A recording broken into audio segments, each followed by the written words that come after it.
I dok ne staješ u tragu svojih odluka i šutnje, u samoći razmišljam o tragu koji je ostavio neuništivi pečat u mom životu.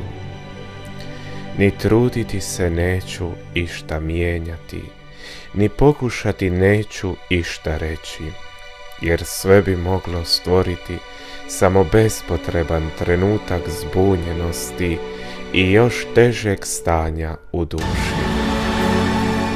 I upravo stoga veliki blagoslov ti šaljem tamo gdje jesi, a Bog neka poškropi svetom vodom od ove ruže iskrene ljubavi tvoje srce.